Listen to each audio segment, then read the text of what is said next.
Hello. Hello, how are you? I'm good. How are you? I'm good. I'm very excited to meet you. I'm excited to meet you too. I've been I'm following your stuff for anticipating. ages. Huh? So it's lovely to finally meet you because I watched so much of your stuff and like been lurking in your group forever. And I'm like, I need to actually get in touch with Scott and one, invite him to do an awesome thing at the conference, and two, just actually say hi. So, Yeah, yeah, I admire you a lot. Like I oh was so God. happy when first time I really saw you, like control the Meerkat was on positive pet advice. Hmm. I always say something that introducing wrong. So Yep. when you did that, I was like, yes. And I waited to see what everybody else was gonna say, and I'm like, you guys don't understand. This is way more advanced than what they're used to. Yeah, absolutely. It's I mean, for me, it's stuff that I've always done. And for a lot of especially the clinical behaviorists over here, it's always been like aggression, everything else, and any behavior problems. It's an emotional thing.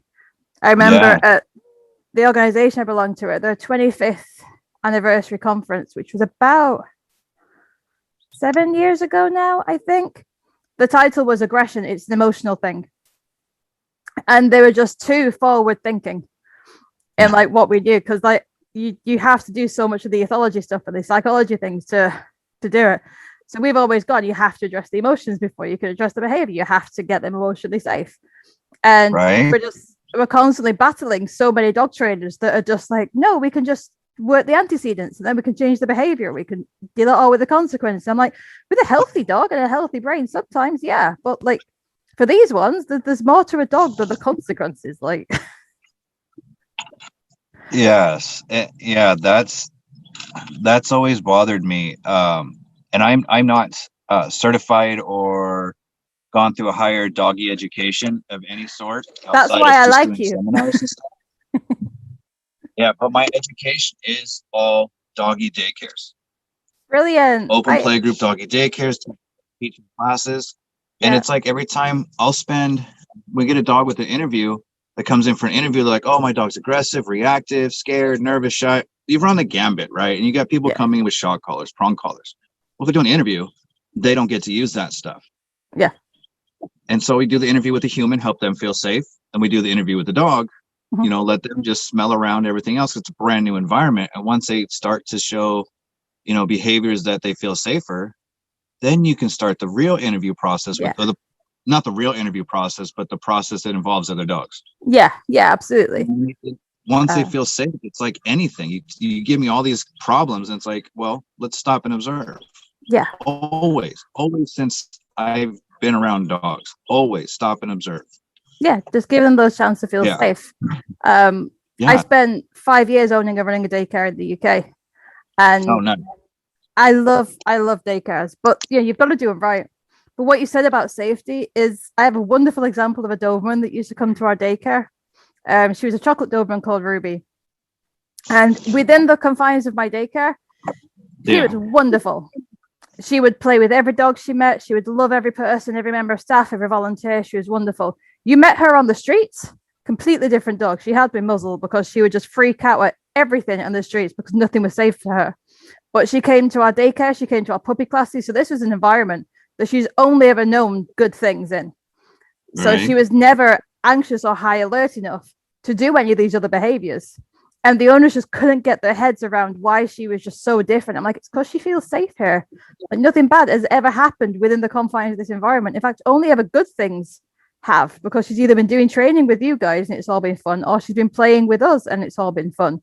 She's never Yeah, had to. And I remember there was a thunderstorm that came over and she was just playing and not cared. And her parents, well, her caregivers called me. I'm like, oh my God, is she okay? There's a thunderstorm. I'm like, hold on, I'll just film it for you. And this was before we really did video calls.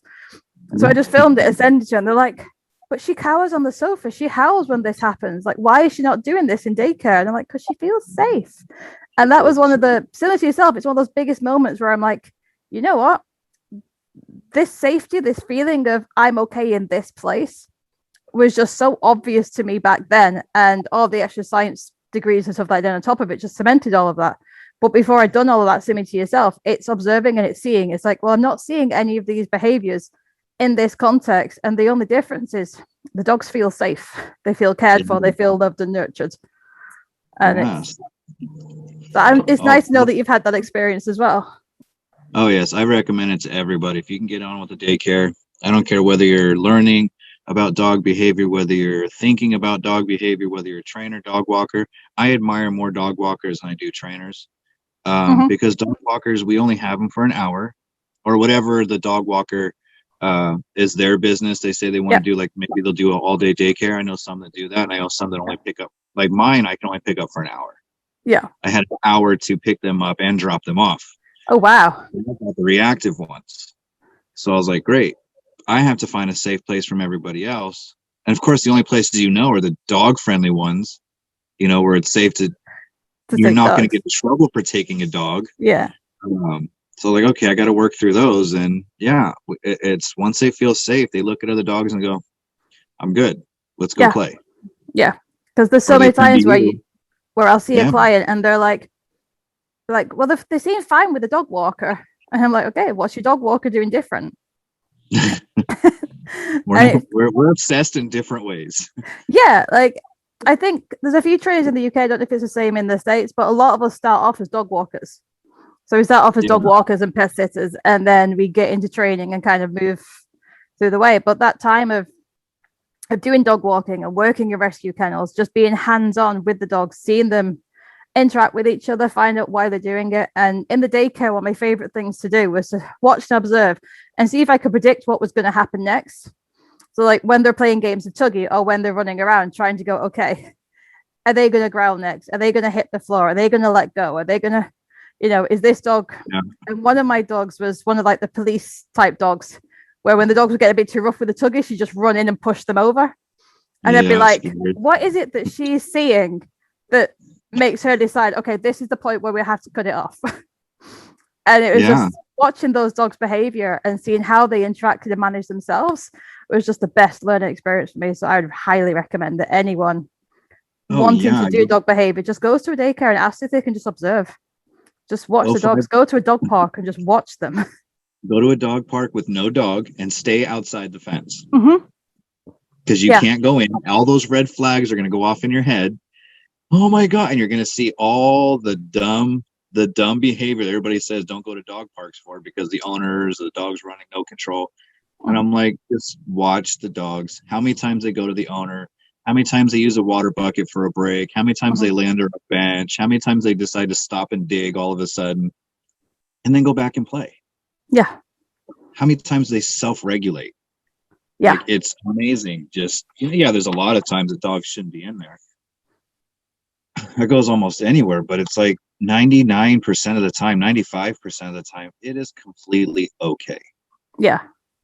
So we don't have a lot of dog parks over here. We have loads of parks with loads of dogs, but we don't have designated dog parks. Yeah. They fascinate me. Yeah, I like going to, we have a few that are fenced in.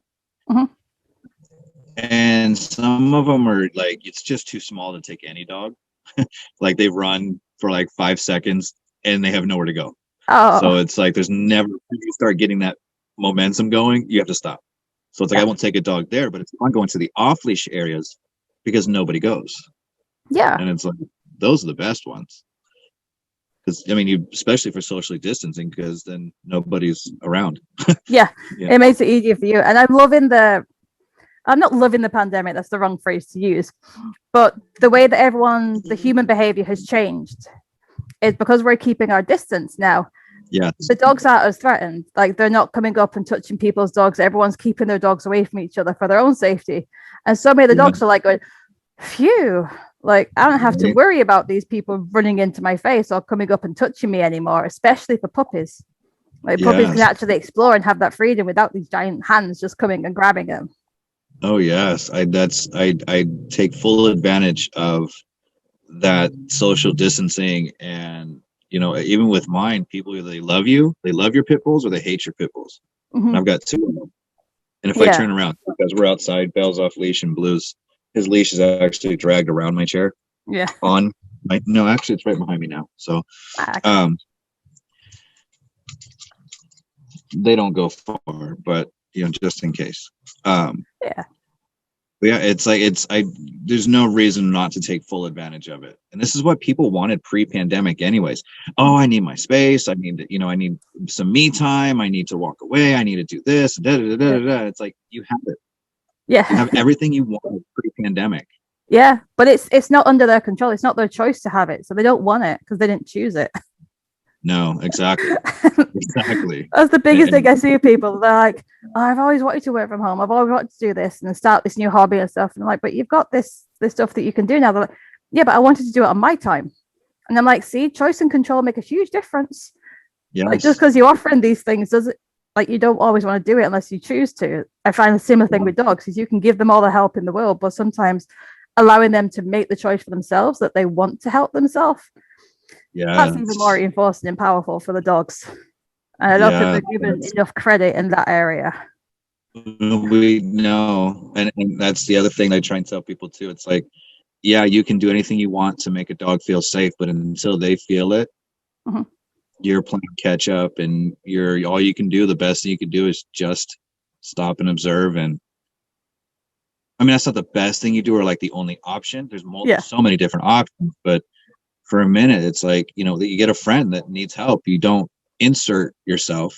You can tell them that you're there, but they still have to go, okay, you're here.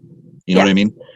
Yeah. It's just doing little things like teaching them check-ins and kind of watch me's and things, but try and get it on that voluntary response.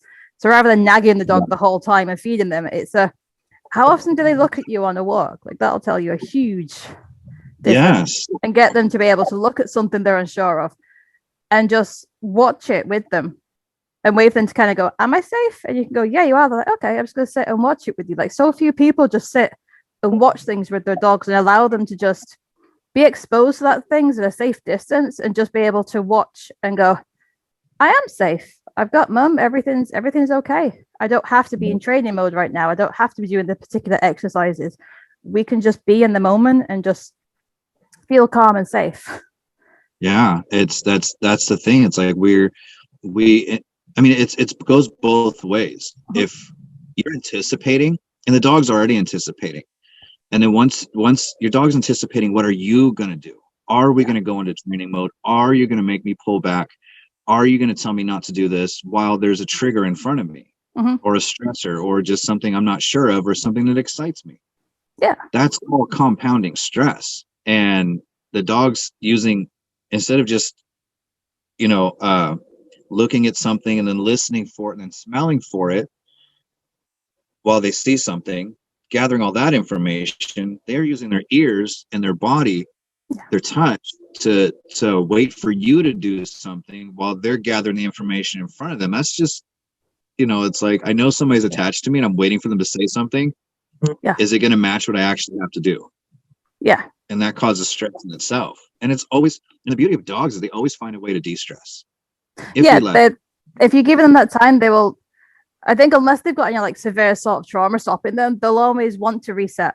Like their brain, their physiology, it always wants to go back to like neutral. It wants to go, I'm freaked out right now. I want to go back to normal.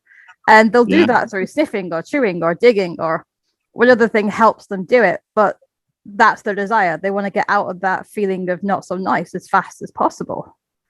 And the beauty of it is it's not cognitive. No. That's what people don't understand. It's like, I think it's like if you see it, it must go right to your neocortex. That's where everything goes in. It's like, no, that's already been what you see. Yes, it's one of the first things you're going to process, but it goes so much deeper than just, I see a bottle. Absolutely. People don't realize that your brain has already seen the bottle, checked its threat sources, and then allowed you to cognitively acknowledge the bottle's there. Like there's like a whole relay loop that everyone's missing that happens as soon as you clock something. Yes. And when they see the dogs reacting, they're like, oh, I need to get them to think. And I'm like, like that, you've lost them. They're offline. They're hijacked. And just that's the beauty of the nervous system is eventually it doesn't take long because it's not supposed to take long. The parasympathetic nervous system will come back online. Yeah. And there's all kinds of different ways that your dog's looking for you or trying to wait for an acknowledgement. Or, I tell people it's just look at if your dog is so not listening to you, but hasn't like attacked or ran away. I've done this so many times. It's kind of fun to do, and I've ruined it. There's many opportunities where I've tried it and failed, but I'll like keep the leash as still as I possibly can, and I'll get all the way over to their side vision, their peripheral, and just see where their eyes are going. Yeah. Like when they're looking and when they're looking away. And then come to find out every time you look away from adverse situation, you're increasing dopamine. So you're already increasing emotional rewards. And then slowly they come out of it because the brain doesn't want to stay there. No. And which is because it's not fit for survival. No, absolutely.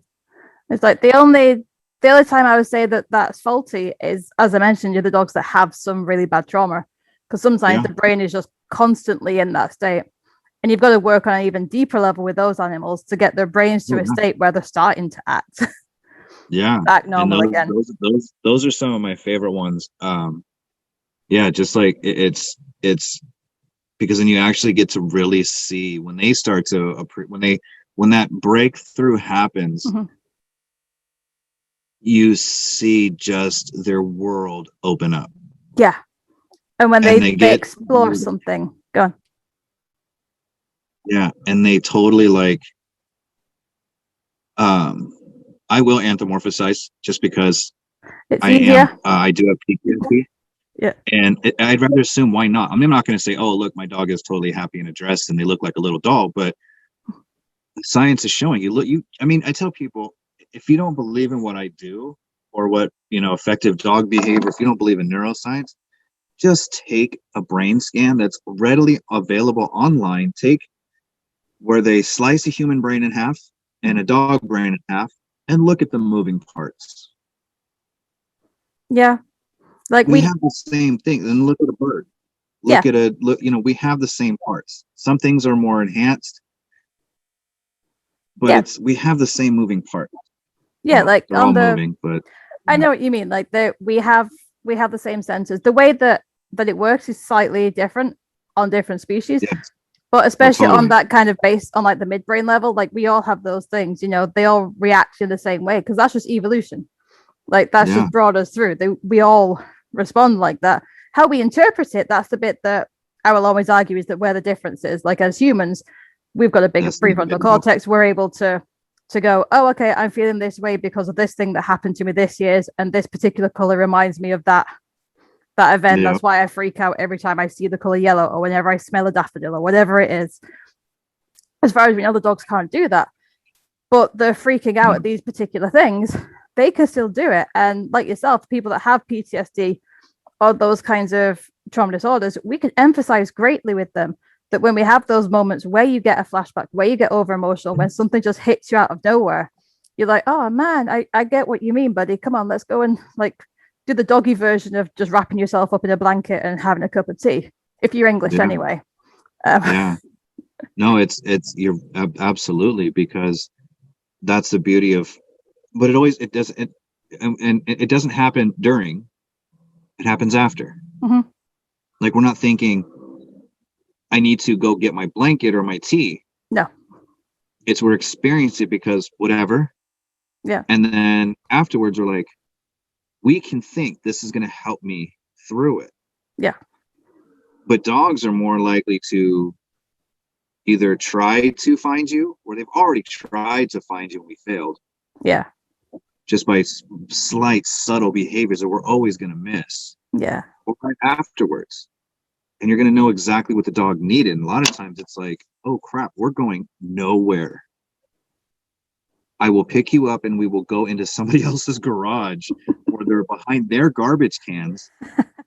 And we're doing nothing until you say you recognize me, that you acknowledge me of some sort. Just because if not, it doesn't matter if it's a busy street, the woods. They're just gonna freak out. Nothing else matters, and you're done. And that's only gonna make you worse. Yeah, the amount of times with my really reactive dog, the one that really started me on the journey, that me and him just like hid behind a bush, or like behind a car, because he just freaked out so much, and it would take him a good 15 minutes to calm himself down out that situation. So Yes. he's like, come on, buddy, let's go and sit here. And I would just sit down with him and just wait, and he would just sit there panting next to me, just shaking. And I'm like, there's nothing I can do right now other than sit here and just sit with you. Yes. And then once he's calmer, it's like, okay, are we ready to get home? And it's trying to find the fastest way to get home. So we never Yeah. used to go very far from the car, and we used to go like quiet areas, because That's what they need yeah. to feel safe. And I think that for people that have those kinds of flashbacks, that understand what it's like to have those emotional triggers, like after it happens, we seek safety and we seek comfort. Like that's the first thing that we do, is we look for support from people, because they're the base needs that need to be met. And our dogs are the same. The first thing they do is they will seek safety, and then they'll want comfort. And if we're keeping them in that pit situation, or using not so nice tools to try and stop the behavior, we're just maintaining that feeling of that emotional instability, and we're just not helping these animals at all. No, and that's where, like my shirt, we're care. Yeah. Primary emotional system. This stuff it's not just fear and rage, mm-hmm. and happy doesn't even count. Yeah, because that's totally up to the individual and moment in time. But we have primary emotional systems that taught us, that weren't even taught. I mean, they're not taught, but they teach us it's okay to accept help. mm-hmm. Until we reached out and it didn't happen. Yeah. And that's unfortunately where, trauma. Not to like be matter of fact about it, or that's an absolute, because that happens in many different forms. Oh, so many. It's one of the key reasons why I have the disorder that I live with, is it's repetitive trauma. And when people kind of hear that, especially the dissociative type disorders, because they're seen as like the major ones, it's like nothing horrific happened in my childhood. My parents were nice people. It's just on a base level, my emotional needs weren't met when I needed to, for whatever reason they had, be it when I was a child, when I was at school, at any other places. And for my bodily system, a lot of that was traumatic. Like those base needs weren't being met. So your brain changes and your brain develops. Other people have been through really severe stuff, but as far as your body's concerned, trauma is trauma. Like there's no kind of your body's not justifying, oh well, kids in Ethiopia are starving, so it's not so bad. Exactly. No, that's a cognitive function for us, is to justify what we feel, to try and suppress it. But I mean, and the more science that comes out, the more we're going to learn about it. But it's we're seeing a lot of there is, I don't know, and this is where I kind of get hesitant on talking about a lot of stuff, because don't talk about anything you don't want to. Yeah, it's just a second guessing of myself, because I'm anticipating what other people are going to say. So I stop myself from saying it, because I don't want to come across as like an absolute. I don't want to come across as like I know it all, because I'm like, again, I'm not a scientist. I'm not a clinical behaviorist. I just have a lot more experience in a lot of this stuff than people realize. But I would class you as an expert by experience. Yeah, like I do too. Your experience matters. What was that? Your experience matters, and the fact that you've taken your experience, you've then looked at the literature that's been available to you and gone, this makes sense. This is why there's actually science that backs up what I've thought. Like I don't feel that just because people don't necessarily have the paperwork to prove it. Sure, you haven't been assessed on that knowledge, but your knowledge is still there. And the fact that you openly kind of go, I'm not a scientist, I'm not this, it's humbling, because it means that you're open then to someone that might know the science bit to go, actually, on that part, this is the thing. And then I'm assuming you would then be like, awesome, I've now got more knowledge. Oh yeah, everybody that I've looked at. I mean, so like one of my favorite biggest influences is Dr. Jock Panskip. I mean, without him, we wouldn't have an affective neuroscience. Exactly. And that would be the basis of effective dog behavior. Mm-hmm. But he passed away. So it's not like science didn't end effective neuroscience didn't end when he died. Oh gosh, no. It branched into multiple different ways, and it only helped enhance everything else that we kind of know. Mm-hmm. And I just came back from a tour through a lot of the United States, not all of it. Yeah. I got to see a lot of indigenous history. That I didn't looks really get to meet. fascinating. Oh my God. Like, I really So enjoyed watching some of your lives and seeing some of the places that you see. Because obviously, like, my trips to the States have been like tourist places, so it's mostly Florida. But like, I'm fascinated by the indigenous culture that is over there. So please tell us more.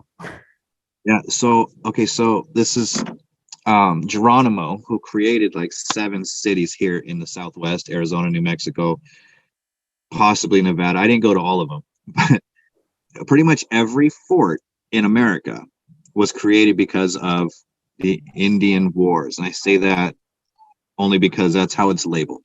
Okay. All over American history, that's how it's still labeled. I don't agree with it. And I'm not, Google still actually goes by that. And that irritates me because I Yeah. missed out on a lot of stuff looking up the proper terms, what Yeah. they want to go by. So that's not the way it's labeled with history. So, anyways, I go to Tombstone, Arizona, where they have the photographer that was there when Geronimo surrendered, Wow. which was not his name, by the way. Okay. Uh, that was a name given to him. The photographer, I guess he was a really nice guy, and it was totally a mutual thing because everybody had to know each other, so there had to be some sort of history with everybody else. It wasn't just like, oh, we're going to pick this, and this. There has to be trust. There has to be an established relationship, an emotional response to Yes. feel safe, Yeah. especially in that situation, right? Which is horrific. But the photographer was very open-minded to a point. Mind you, Tombstone, Arizona, Wild West. But he actually, and this was an updated version, but it was still like 40, 50 years old. Okay. On their wall, it said, the Apache band, who Geronimo was part of, actually let their kids play and didn't give them responsibilities until there was no specific age, because they knew when you let them play and you let them experience life safely, with everybody else, they become better adults. They can handle their tribal band responsibilities. And if I say anything wrong, I do apologize. I am not well versed in this stuff. Mhm. I literally took a crash course by traveling America. And not just them, but there's also repeated articles from the Inuit where they wouldn't get mad at their kids for expressing themselves. They would Oh, say, yeah. because the kids were emotional, they were impulsive, like they would hit their Yeah. parents. And of course, the storytelling and everything else, but the parents would not get mad. They would say, go ahead and do it again. And the reason why is because, yes, it's impulsive to do it, but then when given the choice to do it again, now your cognitive process is happening, going, wait a minute. Now I'm actually hurting somebody, not just relieving pain. Yeah. Now I have to think about what I'm doing, and they might do it a couple more times. And it's not to get them to stop. It's to help them build empathy. It's to help them understand that violence is not going to be the answer, but you're okay to have these emotions. Yes. And what are we telling people now? It's all suppression. It's not to be okay. Yeah. Feel whatever you're feeling. It is okay. You're allowed to have that. Rage and fear are there for a reason. Mm-hmm. But so is play, so is panic, grief, so is care, so is lust. Mm-hmm. At least, maybe less. But all those are there for you. If you suppress them. Literally, one of my other favorite people is Dr. Stuart Brown, where he started studying all the mass shooters in America, starting with Columbine. Oh, wow. You suppress play, you get a homicidal maniac. Wow. I'd And it's love not to read that study. Play Institute. He's Okay. got doggy daycare stuff. He's got textured stuff. He's got, and it's not just studies. Like, he did it himself, and he runs a nonprofit. And I got to talk to him for about 5 minutes. But he was going on vacation, so I couldn't. But all of his stuff tells you how important when you suppress something. Like, after a while with trauma, you're suppressing care, or you're suppressing panic grief, because it's still going to be there. Mm-hmm. Opioids are important, very important. Diana's going to talk about that Sunday. I can't wait. I'm very much looking forward to Diana's talk on Sunday.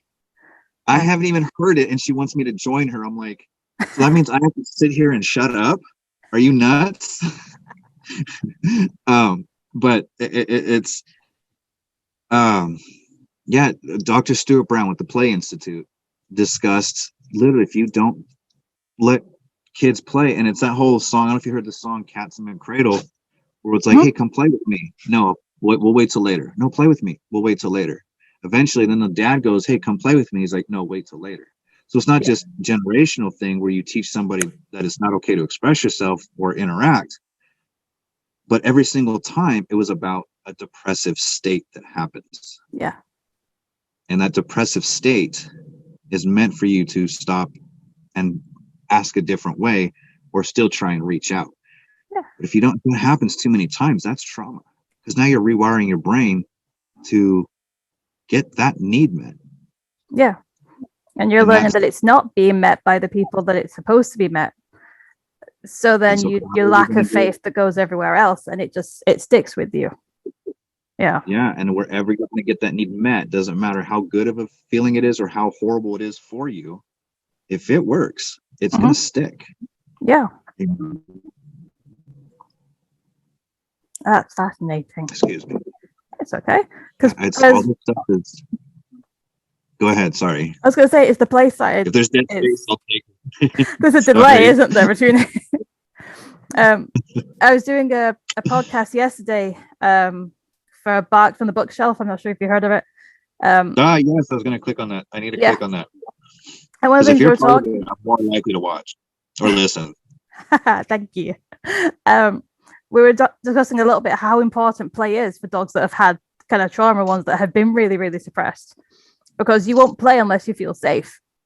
And we're saying how important that is to kind of bring in. So I find it really interesting that there's evidence out there that if you suppress play and you actually stop children from playing, that it can actually create the violent outbursts.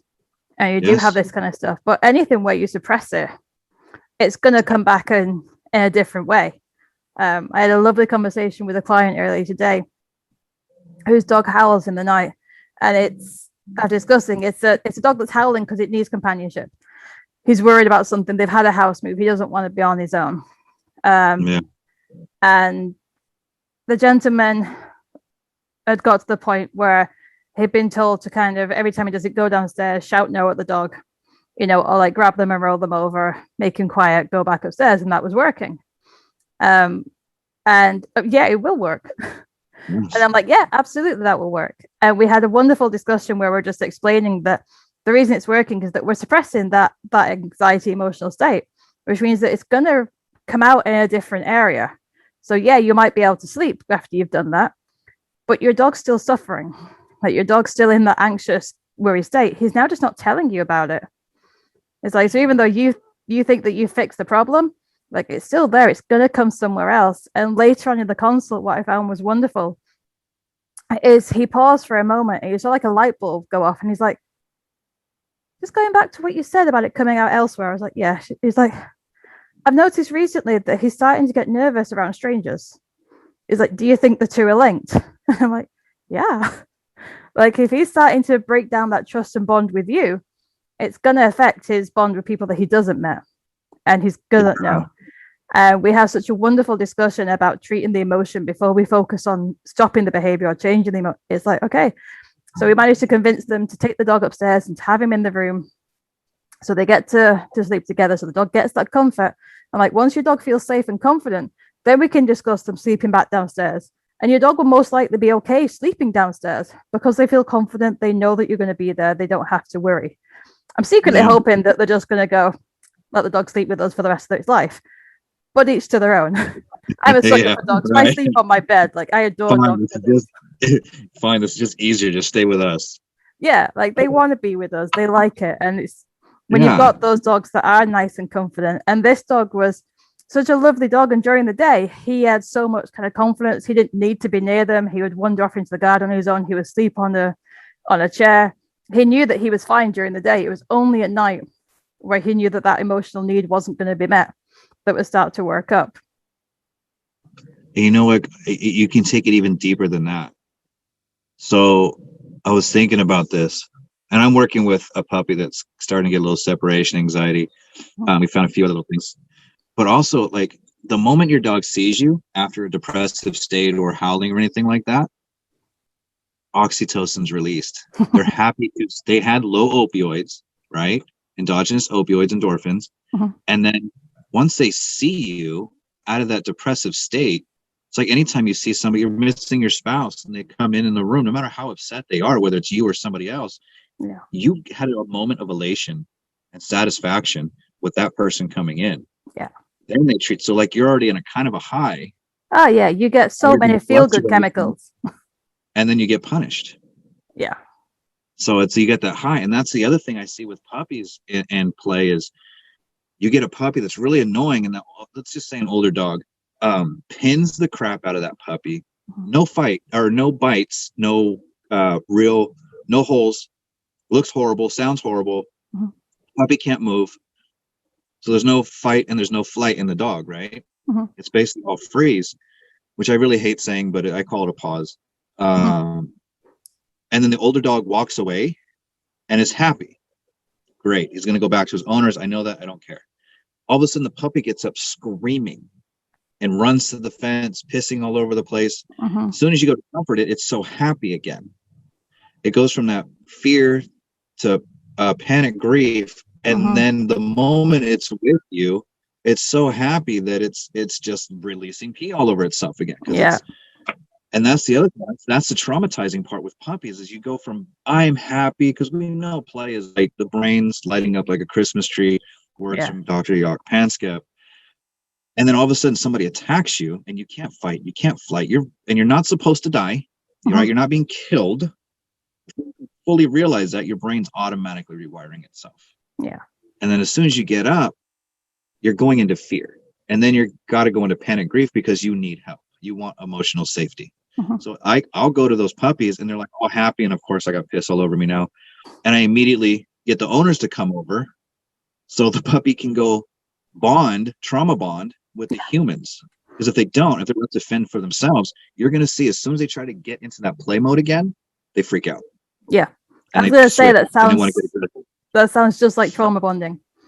Exactly. And they see it and like, oh. We see it in so many situations, like with dogs. We see it in relationships with people. Like it's one of the things that just gets people stuck in this cycle, because going from that low to that sudden high and back to that low, you're on this. You become addicted to that elation because you don't feel it very often, and that makes you then automatically forget and forgive everything that just happened. Right. It's a strange process for your brain to do, but as far as for survival, you can't focus on the stuff that happened. Like you've got to go, good stuff is happening now, focus on that, let's move forward. Yeah, that's why dogs love seeing their owners at such different times. But then we ended up punishing them. I don't want you to do this. Now's not the time. I'm in a bad mood. And your dog's like, dude, I love you. Yeah. I'm so well, okay. Love is such a multifunctional thing when it comes to the brain. Yeah, I get what you mean. But as soon as they see you, they're satisfied. They're not searching for anything else but your attention. And I've literally told people walking in, mostly men, because men can take sarcasm. They get defensive, but it makes them pay attention, right? Especially if the challenging kind of thing, right? Yeah. Competition. And I always gauge stop and observe the situation before I do something this stupid. Yeah. But I always tell them, I was like, what would help? I was like, try greeting your wife or your spouse like this and see if maybe the bonding changes. Maybe you might get a little bit more attention. Yeah. Yep. Instead of waiting for it to come to you. Dogs are like, I like you, let's go. I don't like you, leave. Or I don't like you, go away. Absolutely. I'm very much if my dog doesn't like you, I'm like, there's something about you. Yeah, my dog doesn't like you. Well, yeah, a lot of times they're like, yeah, dad's going to say hi. I'm not going to have a chance to say hi. And I'm like, okay, we're not staying long. But yeah, of course. Like if that's the other thing you do, you're always seeking safety. And if your dog says no, but go ahead, you're like, okay, I'm safe. But then you can predict the behaviors like you were saying before. If they don't like something and they are avoiding it, you don't have much time to spend there, because we all want to find more reasons to survive. So if they're not liking something, they're not going to focus on the negative, but they're going to find more rewards. And when you drop down in the emotional system scale, what I call it, circles actually, once you start finding those rewards again, they become even more rewarding. Yeah. So you start to get into play.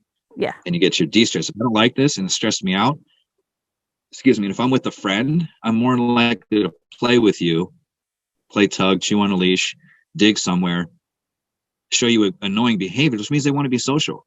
They just understand it's not the best idea to jump on you, or, you know, whether you reinforced it or they're going to be able to predict that it's bad. They don't want to make that feeling stop. So they'll find some way to engage with you or invite you by staying within those 6 feet of a leash or however long your leash is. You know, if they stay within that, you're invited. They know their limitations. They want you to be there. Yeah. So it's kind of consent. And if it's not, you'll know really quickly. They're in a good mood. They're going to look at you like, oh, you're annoying, and then go do something else. Oh, my bad. A learning experience again. Yeah. Anyway, sorry. Oh, don't apologize. I could sit here and listen to you for ages. And I do. Whenever like my Facebook alerts me to like Scott's now live, I'm like, ooh. I'm just gonna put him on in the corner and just listen to it in the background. Or like if I'm not busy, I'm like, okay, I'm gonna go back and listen to what I had to say. Because I just love, like, especially when you were doing the tour, that you just be putting so many little anecdotes into just the environment that you're in, explaining what you're doing and what you're doing with your dogs and where you are and what's kind of gone on. And you can hear the passion in your voice when you talk about this stuff, which is what I really love about what you do and the way that you do it. Is you're bringing all this science and things down, but you do it on a real kind of, it's a raw level. Like, there's no bullshit with you. There's no fancy terminology. There's no gimmicks. There's nothing. It's just you, the van, and the dogs talking about what you do. Yeah, and that's thank you. No, I agree. Like, and that's you know, as much as people say, oh, you know, you don't need anybody else's opinion. At the same time, you do. When I'm in a profession of dog trainers, talking about something different, and I know there's somebody more qualified like you to discuss it, I'm always gonna be thinking, you know, like Linda Michaels, MA, she's one of the people I really appreciate. Andrew Hale, you, Ruby. Yeah. I mean, there's a lot of people on this list. So it's like, am I going to pretty much everybody in your conference, by the way, quick little shout out, plug for your conference. I don't remember the dates. That's the thing. That's my problem with the brain, is specifics. Dates and names are really hard for me. Well, the early bird ends on the 31st of March, so people have just over a week to get their tickets. I can put a link in because I might shove this on our Facebook page if that's okay, to give people a little bit of a warm up as the kind of stuff that we'll be talking about, because those are the people that are presenting. They are all like the keen scientists and behavior counselors that are like I mean, Dr. Frank McMillan literally wrote the book on animal mental health, so like. Literal book. And so they're the ones that all the stuff that me and you talk about and have experienced. It's nice to see the scientists that have actually done the research. So Christina Spalding will do like a huge literature review and all about how the trauma affects the brain, and we'll deep dive into the neuroscience. And I love kind of watching these things and having what I know confirmed, because everyone needs to feel validated. Like, we need to know that there are other people that not only agree with us, but are able to go, look, the science agrees with you too. Like, we've got this study, it's been repeated this many times. We're pretty confident that this happens in dogs, this happens in people. And that's what I want to try and get for the conference, is give more people validation that when they're doing the effective dog behavior that you guys are doing, to other dog trainers that are going, why isn't the training I'm doing working? Like, what is it that I'm missing? It's like, you're missing this piece of the puzzle. We need to just wind it back. Like, get the dog nice and calm first, and then do the training. And often, once you've built up that relationship, you don't even need the training. The problems almost like fizzle out and dissolve. That's the secret. I'm sorry. Well, okay. No, you're absolutely right. I didn't mean to derail you, but it's like, no. But it's like, I look at everything, right? And I look at, you know, balance trainers. I look at shock jocks. I hate looking at shock jocks. I look at the force free, the positive, the balance, all this stuff. And then I also look at some of the horse trainers. I'm not a huge horse trainer follower. I look at, obviously, the neuroscience, the science in the brain. I look at how much the government's spending in jails, prisons. What is society saying about it? What is the government saying about it? All these different outside influences. And like Google is not just a search engine. No. Google has put in a lot of work and a lot of money on the research for artificial intelligence. Oh yeah. Our freaking phones are part of the sciences we're talking about and applying with dogs. But the thing is, it's always been natural. Mm-hmm. Like I was saying, the native, the indigenous, the Apache band, it's documented now, not scientifically, but it's documented. Their words translated to English that they let kids play. Yeah. Anyway, their storytelling, they let kids act out. And they just care. They don't use rage. They don't, like I hear so many times, well, if you don't do discipline, how are they going to know they did something wrong? Empathy. Exactly. Discuss, like, there's a reason why we talk about it. Yeah. It's the absolutes. Like I always look at, so dogs have been with us for so long, more so than horses, always building a relation. We don't have another domesticated animal like a dog. No. We've tried, but nothing has either evolved itself or gone through a mass breeding selection. It's not really evolution. I forget what that part of it's called. What's that? As much genetic modification we've done to dogs, as much as they have wanted to be with us, their brains still are very similar to ours. Yes, there's of course the impacts and highlights and things that they use to survive, but all this stuff has been around forever. Bears mate. They care for their young. Crocodiles care for their young. Birds care for their young. We didn't need science for this back then. The cavemen reproduced and took care of their babies. Why? They didn't train. Yes, there's always training involved, don't get me wrong, but it's always about the that's what I always notice. I've watched people, and this is what I always look at when I look at balance trainers. The dogs how is the dog looking for connection? Can I see that in my dog? Can I see that with somebody that's following these people that maybe are looking to do this? Like, the connection's always going to be there from the other person because it's their need to connect, whether they have a choice or not. Beauty and the Beast, she's still connected, forcefully, but she's still connected. There was a video here popular last year before the pandemic, maybe, the coyote playing with the badger out in Santa Cruz, which is like an hour from San Francisco. Oh, wow. And they went hunting together. Oh. So I'm going to more so assume that the badger is the one that had a bag full of treats. I was just stealing. Work. Well, the coyote, so to get the coyote to do the dirty work, so the badger didn't have to work as hard, because we know how hard they work and they get upset, right? They're angry creatures. Yeah. So. Well, our badgers are a bit more come inside my set for a cup of tea. Your badgers just seem like incredibly insane. No, I don't know much about our badgers. That's always a stereotype, but that's always the stuff we were taught, how we saw it as a specific way. So we're quick to look for those behaviors versus, why is my dog coming and sitting by me? That's not training. Yeah. It's reinforcing. If you recognize it, just acknowledge, let them feel heard. I forgot my other one. Validate. No, I forgot my other one. But to feel safe, you got it. Otherwise, if you don't, they're gonna find ways to get your attention, and you are not gonna like it. Absolutely, because I am hands on my heart, the laziest dog trainer. No, you're not taking that from me. You're not taking that from me. Because I don't always have the time. I don't always build the criteria the way that I should do. But I have a fantastic relationship with my dog. And when my dogs see things, they will automatically check in with me and be like, Mom, are we good? And I'm like, it's fine. Just talking to them and just absentmindedly touching them. And if they need something, they get something from me. My dogs are assistance dogs. So they build it to the point where I can take them anywhere. And they just kind of plod along at my side quite happily. And people are like, how do you train that? And I'm like, it's not so much training, it's relationship building. Like the tasks I have to train. Yes. And I find the simplest, quickest way that I can teach that, because I am lazy when it comes to these things.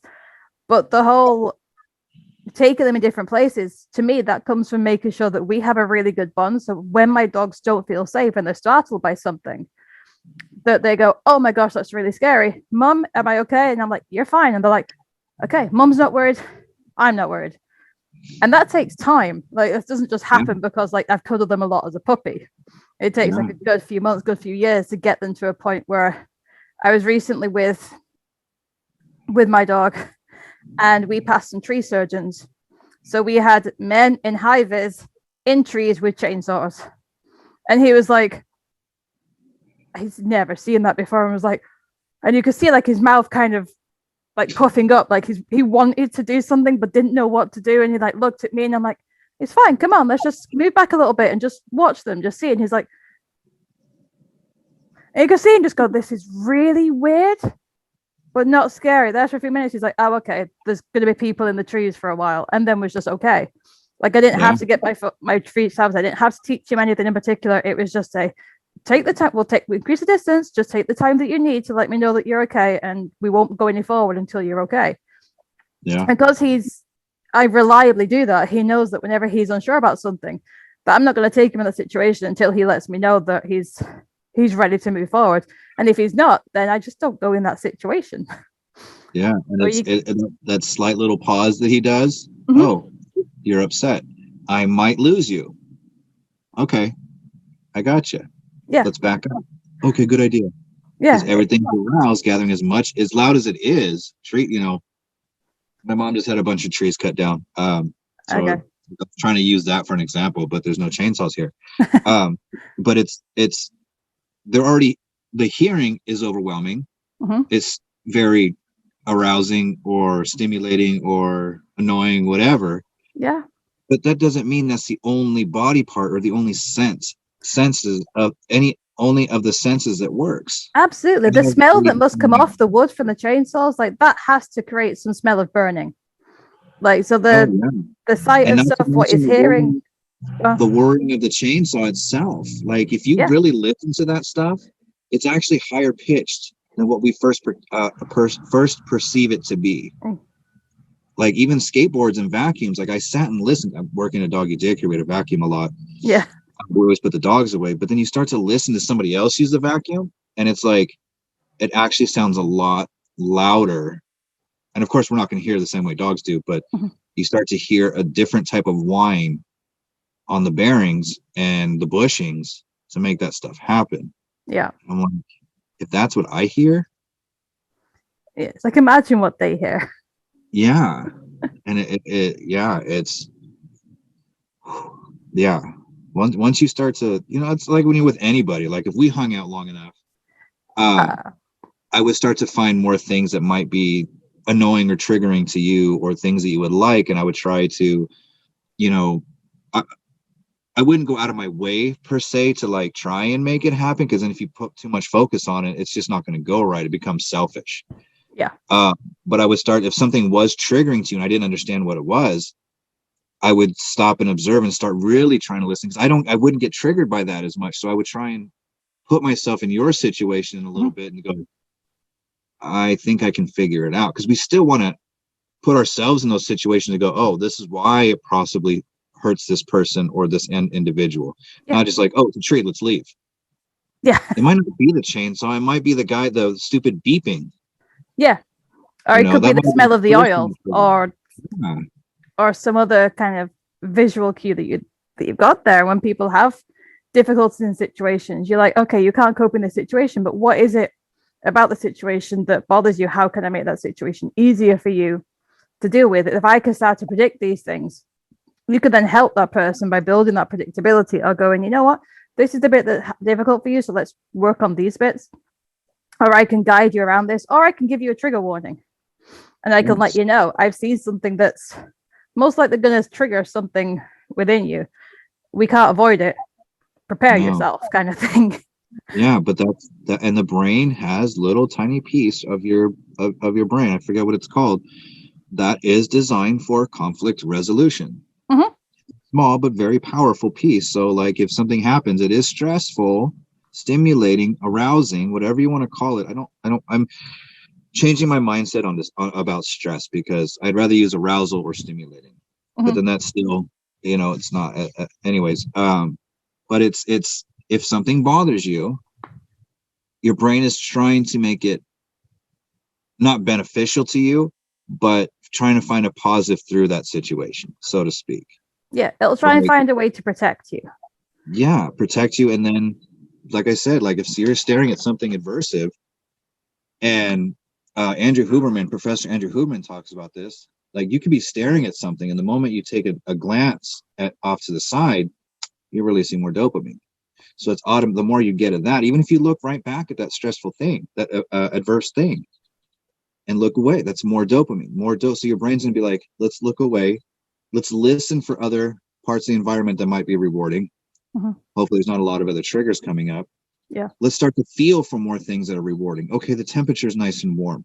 Okay, there's no glass under my paws. Okay, the owner's not pulling me or dragging me, or they're not talking too much, or they're not, they don't sound so upset, or maybe they do sound upset. So I'm going to kind of walk off to the side.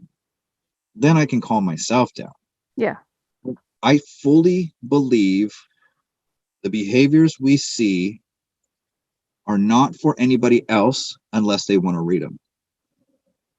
So the lip licking, all that other stuff. Yes, if a dog has been through several experiences and has been able to play, because play builds the most of empathy and compassion and kindness, at least in humans. If it's a younger animal or somebody that's been a very stressed animal, trauma animal, it's not really going to tell the other individual to go away unless it's being dramatic, what I call reactive. Yeah. Heightened. It's going to usually do that for self-regulation, emotional regulation, what I call it. It could be totally wrong. I have to make up words for myself to make it validate on how I see certain things. But the lip licks, because I watched coyotes out here in the Presidio, and it was interesting because a coyote was right by a main road, and it was the Presidio is government run, so they've got all their work trucks out here, and on this one road, going from one work area to unload all the dirt and trees to another side across the park. There was a coyote staring at this guy with a big, beautiful, long telescopic lens, and he was trying to keep his distance, but it was a coyote in the manzanita and in the bushes, looked beautiful against old buildings. Fantastic shot if you're a photographer. I saw him, I pulled over, I was like, oh, that's cool. And I saw the guy, but I'm watching, and I have a video of this. I try to count the lip licks in a 5-minute video. Yeah. Through those lip licks, I could tell when the guy moved away. He didn't do it beforehand. He did it after the guy moved away, after the stress was leaving. It wasn't until the guy was gone did he fully do a yawn.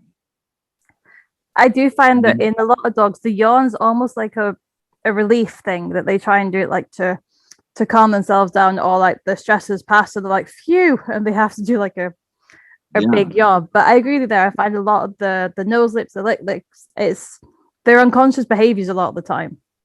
And I had a few traders challenge me on that and go, no, this not. They have full control over it. And I'm like, okay, teach your dog a lip lick.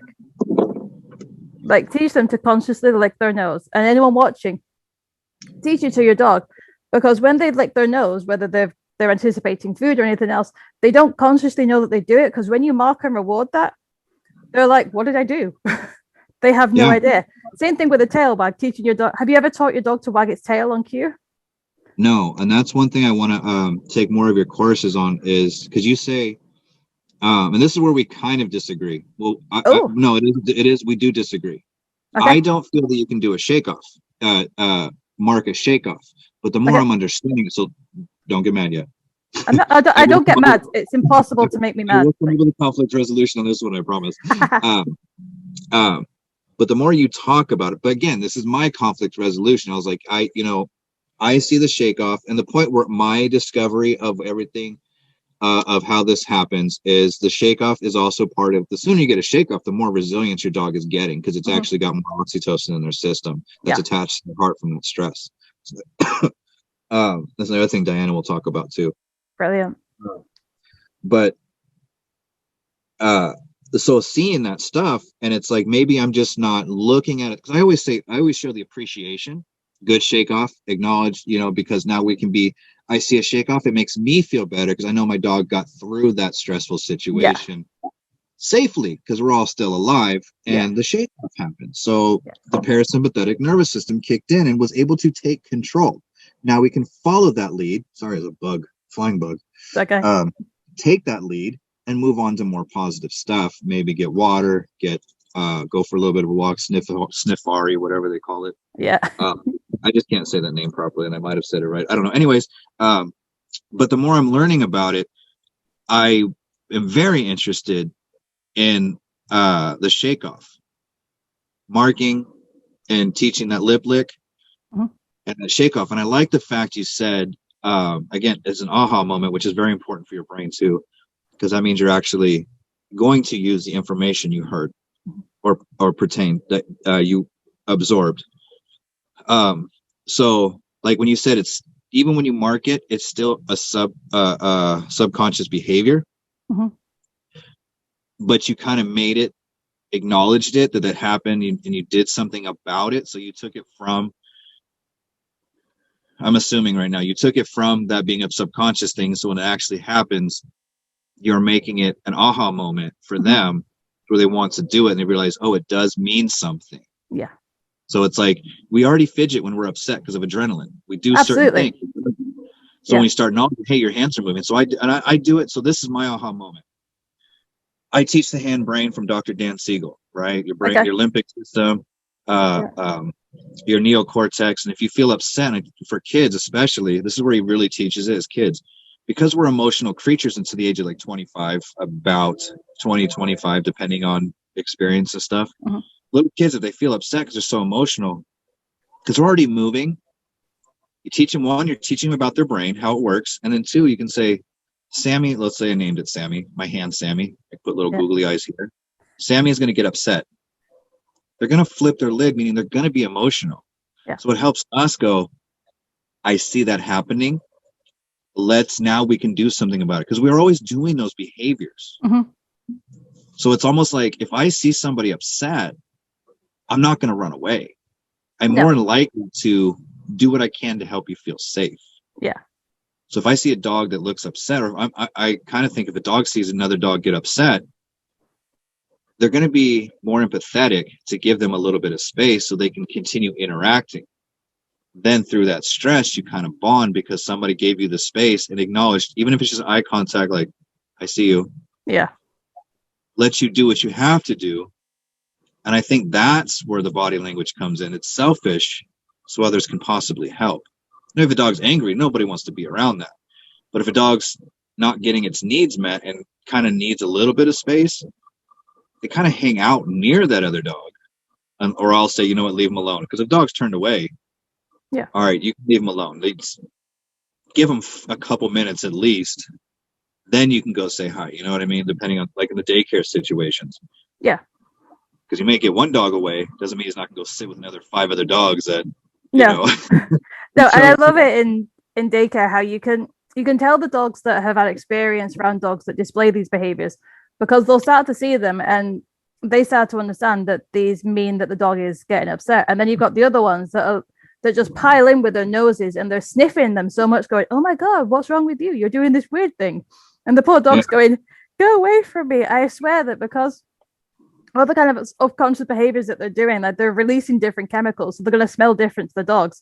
And the ones that understand that, you know, you're a bit uncomfortable, I'll give you some space because you're trying to comfort yourself. You know, we fidget with our hands, like chew nails, things like that. And the behaviors that we're not always aware that we do until someone points it out to you. And I'm a nightmare for like chewing my nails and like scratching and just things just absentmindedly, to the point where my partners and my dogs will like go, stop it, because I won't realize that I'm doing it. And once it becomes a self-aware behavior, you can then control it. And that's where I do the shake off and stuff with the dogs, is to try and teach them that they can control this. And if it makes them feel better, they can have it under conscious control. It won't have the same effect because it's conscious control rather than subconscious, but it still, it gives them that ability to kind of display that behavior. But I find it fascinating with those younger dogs that don't understand this yet, and they just pile in And then they just stress the poor dog out even more, and they end up getting their noses bitten or something. And Right. they're like, oh, it's like, that's your learning experience. Next time you see the lip licks, you're going to give your dog a little bit of extra space. And that's exactly like when it's funny, like mistakes are supposed to happen. Mhm. I mean, not full on fights. That's a total lack of supervision. But arguments are supposed to happen. Like I've seen Blue get so upset, and he's not one to get. I'm not saying he's a great dog. He's a very good dog. I'm not saying he's a great dog. But he got really upset with Belle, and we were living in a van at the time, so it was like no room. I'm in bed. Blue's cuddled as tightly as he could with me, and Belle was just getting into bed, and she wanted to cuddle, so she starts whining, but Blue starts shaking. Okay. And I know sometimes if a dog is triggered, slight movement that's the almost permission to attack. Yeah. Can be. I've seen it once in a while. It's enough that it could be a big enough red flag that I don't want to do it, especially in that situation. So because Blue was so upset and Belle was not, I told Belle to go away. But I had to say it in a way that was like nice, like not dramatic, like Belle, go away. Because if he's already upset touching me and I get upset, I'm just validating how he feels. Yes, Belle's the bad dog right now. So I'd be like, Belle, not right now. Go ahead. Go lay down. Go find some food. Because I didn't have any of the treats. Literally, Blue's laying on my arm, and I'm like, I'm really limited my option. That's the other thing the brain does. It goes, we're stuck. We don't have much choice. Okay, Belle is in a good mood. Your brain takes all this stuff in so that you can make those behaviors happen. Emotions, affect, behaviors. If I'm not feeling safe in a certain situation, my positive options are going to be highlighted a lot. And if I don't act on those, they drop really quickly to where eventually go, you know what, screw this, and I explode. And that's what dogs will do. Like, yeah, I'm in a good mood. Oh, everybody go away. Yeah. Okay, my bad. Okay, now I feel better. I don't. You do? Good for you. I don't feel you just scared the crap out of me. But hey, you feel better. Yeah, I have a few friends that have mental illnesses where they struggle with emotional regulation. And there's some points where you can see them stacking up and they're trying to calm themselves down and they can't. And it's like, I know, I just have to wait for the explosion. And they have to have that rant or that rah outburst. And then they'll feel better instantly. But because of the way their brain regulates their emotions, they can't get that relief until they've had that explosion. And I think if you don't understand these people and know that's going to happen, it's really unpredictable. It can look really violent, and they're not violent people. They're not scary. It's just the emotions get too much. And it's like, okay, you go out in the garden, go and scream into a pillow or do whatever it is that you need to do, and then come back in here and we'll talk about it. And whatever you said in the past half an hour, I will completely disregard because that was your illness talking and not you. Yeah. I think it's important to make that distinction for people and for dogs. And then once they understand that there's somebody there for them, it is slowly, it's still, they're getting rewards from it. Yeah. You know, even though they needed that immediate release, and that was the brain pushing for that, even just, okay, do what you have to do. I'm still here. Yeah. So they feel safe enough that you basically said, I've got your bubble, and it expanded. Yeah. You don't have to acknowledge it, but your bubble just expanded because I'm going to protect you while you have a burst. I'm not going to judge you for it when you do burst. And you start to feel better. When you come out of it, I'm still here. Yeah. We don't have to talk about it. Yeah, it happened. It's fine. I'll go make you a cup of tea or whatever it is that you need. It happened. It's okay.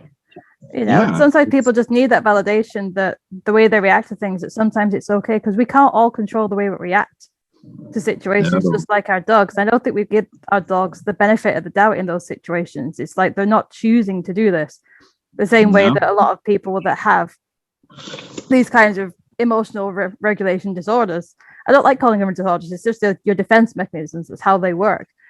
That's you can't control what you do and how you do at the time. You can control what you do afterwards. You can control at the time, but that moment, that outburst, that's not cognitive control. So you can't really monitor that. It's not, and that's what we got to get through to a lot of trainers with dog training, is when the dog does react, it's when they have a burst like that, it's not cognitive function. No.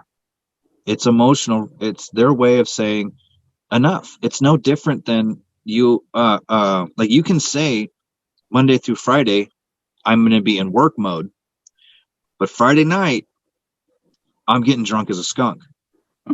So you build all that stuff up, and as soon as you go get your girls or your boys or whatever else you're going to go do that barbecue, bad things can happen because you're letting all that excitement out. That's where the chronic stress is. Yeah, you're not inhibiting yourself anymore. You're letting loose. So everything just. And you held it up until that point. Friday's finally here. Screw Monday through Friday till 5 p.m. I'm out. I've totally. They separate the two. And yeah, you can't just be like, oh yeah, well, I'm gonna go take a 10-minute break every 10 minutes to go calm down. I mean, I get that kind of stuff, but your brain, if you listen closely, your emotional systems will always override your cognitive function. Every time. Yeah. And also, but I mean, this also depends on how you've had your needs met, how you actually process information, whether you're like Ruby versus me, we're not in the same category when it comes to that, but she still has some primary emotional systems that's going to tell her way of handling different situations, where it wouldn't bother me until, you know, I might have something completely different that bothers me. She's like, why'd you do that? Because she had a problem already figured out and I'm struggling. It's just each individual brain is made to be for our specific life. But we're not designed to die until we're supposed to die, you know? No matter what really happens to us. I mean, I'm not validating trauma. I'm not validating emotional pain. I'm not validating suffering or punishment or anything like that. But I think if we listen to ourselves enough, we're going to find out that our brain is saying, hey, dude, go breathe. Go run around that tree. And then come back to work or come back and talk to your spouse. And half the time, if I see somebody doing that, I'm going to go, yeah, the argument's not worth arguing over anymore because you just acted so weird and it wasn't going my way in the argument, because those, you know, make you selfish when you start to argue, that you're going to go that conflict, now resolution and recovery. You're going to start looking at it a lot differently. Yeah, my dogs go get upset. If they're being stupid and silly, even if they're upset, well, I'm going to join them. I got nothing better to do. We're on a 6-foot leash together.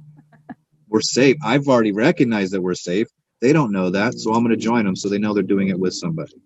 Yeah, and like they'll all regulate their emotions on different levels. And as you mentioned, there's the more neurodivergent people among us that have other things. We'll regulate in a slightly different way. Oh yeah. We might not be able to stop the regulation. So like everyone will have that emotional response and it will take control. Some people can learn to manage it more effectively by realizing it's happening and then breathing and working through it.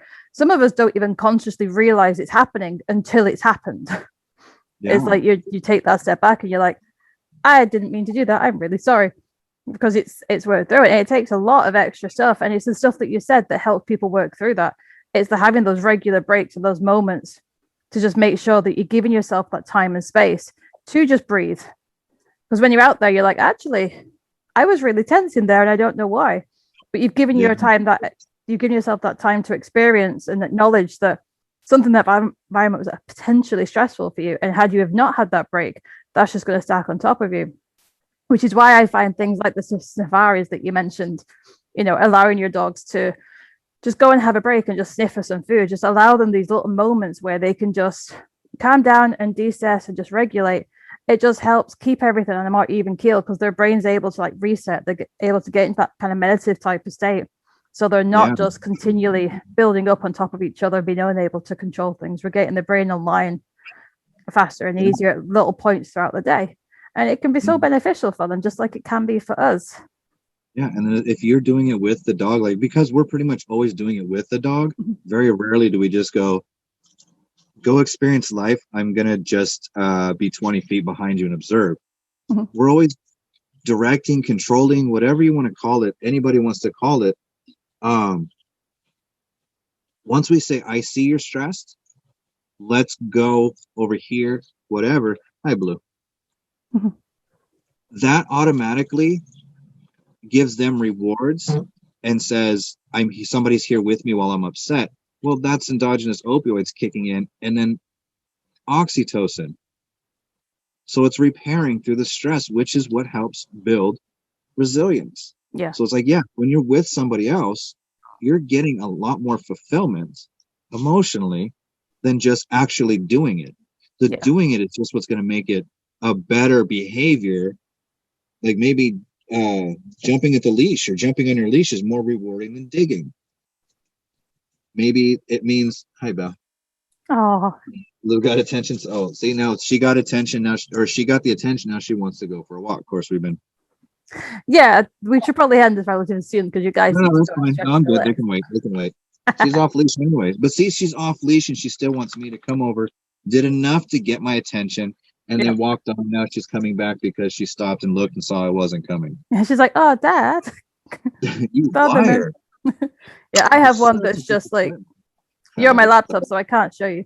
But he's just like lay out on his back, like 4 paws, just like splayed, like yeah, just like chilling out with me. And I don't do that. We are cuddled. Maybe it's because it's smaller space, but we're just cuddled in. Yeah, I like watching them just sprawl out and just be themselves. But I think one of the happiest moments that I love with dogs is going back to what you mentioned earlier about when they see you, is just when you're sat at your desk and you look across the room and you make eye contact with your dog and their tail goes. Yeah. Like that is just one of the. Things didn't change, but the tail went. Yeah, it's like they just stay still. They look at you and their tail just starts going. And I'm like, that's just such a wonderful, wholesome moment for me. I love it when that happens because you're like, that was too fast for that to be a cognitive thing.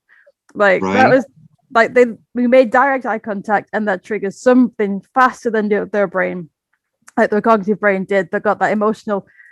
You looked at me, and it's either like a little fast one or it's a couple of like little happy little wags. And then they realize what they're doing and they get up and go, hi. But I love that of just like, it's one of the things that I try to ask my clients to. Like, if you just sat and you have someone in your house and you make eye contact with your dog, what do they do?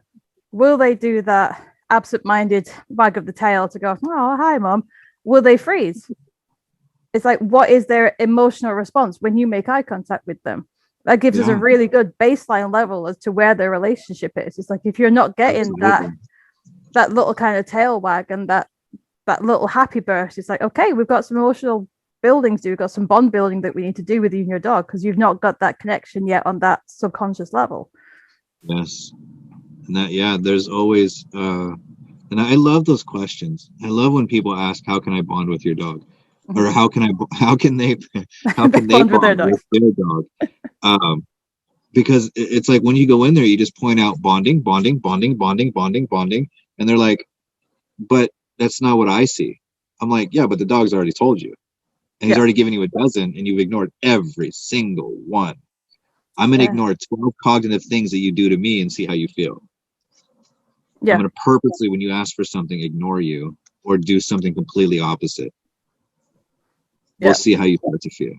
Yeah, and then you get the people that will come back to me like, yeah, but they're attention seeking. I don't want them to attention seek. And I'm like, are they attention seeking or are they support seeking? Like, if they're asking for your attention, like, there's an emotional driver there. Like, what are they after? Are they bored and want your attention? Are they frustrated and want the attention? Are they anxious about something and want your attention? Like, I get, even in people as well, it's like, oh, they're just attention seeking. I'm like, but why? That was one of those words that bothered me a lot. I changed that to connection seeking. Oh, I like that. Yeah, it's because to me, the bottom line, it's always about connection, whether it's good or bad behaviors that we interpret. But I like that support thing because that's the other thing it really is. It's like, you want to do this with me? Yeah. I'm asking if you want to join me. I'm not asking you permission. I'm asking if you want to join me. Or is this okay? Yeah. No, totally. Yeah, it's that support. I like that one a lot. Yeah, thank you. But yeah, I didn't like connection. I didn't like attention seeking. No. Oh, they're always seeking attention. It's because you're not connecting. Yeah. They're getting dramatic now in their behaviors. When did this behavior start? I bet you your dog did this, this, this, and this within the last month, huh? Well, yeah. What'd you do? I left the room. So now you got dramatic. They're going to get dramatic. They observe us all the time, whether you think about it, whether you're looking at them or not. They're sensing you walking into the room. They're sensing you getting off of that chair. They hear you drop the fork. They hear you cuss. They hear how you interact with the kids versus your spouse versus them. Oh yeah, it's all there. Yeah. We live with an animal that basically watches our every move 24 hours a day. Like, it's quite creepy when you think about it. But they do. They know they're creepy. You're creepy. That's right. He's very creepy. They watch us. And I know from my own dog, because Novel here is my medical alert dog. So I know that he's smelling me all day. Like, he can smell the changes that happen in my chemistry that let him know that Mom's blood pressure is about to drop now and she's going to hit the floor. So I probably better warn her about that. Yeah, and it fascinates me when they do that. And I'm like, why would you even want to do that? Or is it just such an obvious change in the atmosphere when that happens that he's like, oh, Mum, it's one of those behaviors that fascinates me. And my late Labrador was the one that started it. And I had so many conversations with people about, but why would she do this? Because at the time I had 2 dogs. And my older boy, he's a Husky Malamute cross. He's 14 years old now. And he was around the same time as my Labrador when she suddenly realized that I started to have this condition where I would just pass out. And she started to put 2 and 2 together and go, Mum smells like this. Then she hits the floor. I don't like that. I'm going to alert her. My Husky doesn't give a shit. Like, he would just, like, I'm sat there going, I know full well that you can smell exactly what she can. Like, and you don't, I'm like, and you don't even care. And it's like, is that because our bond is different? Is it because she's a little bit worried? Is it because there's something in her brain that made her more social and going, well, I need to make sure that you're okay? Which is why with Nuffle, I changed the training slightly to give him a more positive way so he wasn't alerting me out of that kind of stress. Yeah. But it fascinated me why she'd do it. And I'm like, why would she do it? Like, of her own accord. Like, I hadn't trained her to do it. She just suddenly started to bug me whenever I started to feel funny. And it took me a while, because I'm a bit slow, to realize that's what she was trying to tell me. And then it's like, oh, okay, let's work together with this and build through. Yeah, my first service dog, I've got more of an anger issue when it comes to my stuff. Yeah. So me and my spouses, or not spouses, but ex-girlfriends, we'd argue. Yeah. Well, my pit lab, he would go and sit by their side. And I'm always about eye contact, right? It's always about eye contact. But if he's bouncing on me on my left side, like we trained him at the time, and I'm not paying attention because I'm hyper-focused on winning this argument, staring down my spouse, trying to get my voice heard, everything else, we got this conversation going on. He goes over and goes to the other side and jumps in. And then they go, see, your dog agrees with me, but my dog's barking at me. And I look at him, he calms down. Now that he's got my attention, he wags his tail, drops his head, comes over by me and leans up against me and pushes me whatever direction the door is. And I'm like, conversation's done. Bye. Yeah. And I leave because, it was my thing. I didn't feel heard, wanted, or acknowledged. So I need to make that happen. My dog says it's not worth it. I'm like, you're right. And I trust him. Yeah. Obviously more than I trust the person I'm arguing with. Sorry, we're done. Which does not help the argument at all, but it got me out of those spaces a lot quicker. Yeah. And see if it was worth it to argue again or if it was not worth it. You know what I mean? Well, yeah. And I think it's wonderful that you have a system in place to deal with that, because it's a very kind of common thing with men, and I apologize to all men, but being aggressive and winning arguments and that kind of thing is so common. And it's wonderful to see a man that's going, you know what, this isn't okay, but I can't stop myself. So I've got a dog that can, and that you can actually listen, you can take that break, and then you can go through those emotions. You can calm yourself down, get your cognitive thinking brain back and go, is this an argument that is worth continuing, that I actually need to make my point heard? Or is it one where it's like, actually, it's not worth it because my needs aren't being met anyway. So let's just take the dog and go. And I would love more people to have that sort of ability where they can recognize their own emotional states and go, you know what? I have a problem with regulating this particular thing when this happens to me. So rather than kind of trying to not so much play the victim, that's the wrong term, but rather than kind of falling into that trap and trying to keep doing it, it's okay, let's find a way to help it. I'm going to move away and actually work on this. So that's a fantastic thing that you do. And here's another thing that was also a problem. There's a couple different things I want to touch on there. So when I was growing up, for me, scrawny kid, I got picked on a lot. So I learned to become a fighter. So fighting wasn't a matter of just self-defense. After a while, rage, like Panskep says, rage becomes rewarding. Oh, absolutely. So it becomes, all right, I'm going to get attention. Now I've got a crowd of people. I win. Because when you fight, the moment you win, dude, it's almost like play. Not quite, but it's close. So you're feeling better. You want that, especially as a teenager in high school, you want more of that. Social acceptance, right? You want to look for fights. You want to get that feeling. Yeah. So when it comes to arguments, knowing you can't, obviously I'm not going to hit a woman. So I'm going to be really good at arguing. Yeah. And I know it's going to last because I don't get mad. So that's the worst part of it. If I don't get mad, I get to hear the whole argument. I don't have to be, even though I'm physically mad, I'm not emotionally mad unless it's really tricky. Sadly, it's rewarding. So like literally, if there's times where somebody's gonna get into an argument, if I feel I am gonna get upset, I laugh, which does not help an argument at all. It's sometimes necessary. But it's, if it gets them upset, eventually we will get back to it. The more it's like when you get upset, your brain wants you to just release that and then get back to better. Yeah. So your whole brain's working together. But it's like I've been through those situations so much that I don't want to go through them. So one of the things I taught myself before I really learned about affective neuroscience and neuroscience was if I got mad, I would literally go. So I understood that being mad was very selfish. That part I understood. It's antisocial. So I would go, even though I might be fighting for somebody, sticking up for somebody, and especially the other person's not fighting, right? The other person's, I'm doing their arguing for them. I'm like, wait a minute. Wait. But if it's very selfish, two, I'd ask myself, is it worth it? No, not really. Is there a different way I can get my point across without me getting so upset? Because if you're being selfish, you're not listening. I mean, there's whole other things that was how I try to minimize. Everybody tries to come up with their motto or try to come up with some sort of, acronym or whatever else. I was like, yeah, that's one of my things was, and of course, changing the behavior of it is important, but I had to stop and think about the thought process of it, which I can do. I don't want to be mad all the time. I spent most of my life being mad because of what happened to me, and I still get mad. That's where I know I'm a lot different than other people because I won't retreat. If it's something that like this whole racism thing is bothering the crap out of me, and it's taken me a lot to, like me and my daughter I contacted my daughter, and because she and I are very political, we've got very similar political beliefs, which helps little support circle. But we're not afraid to like discuss things and get upset or whatever else because we're there for each other.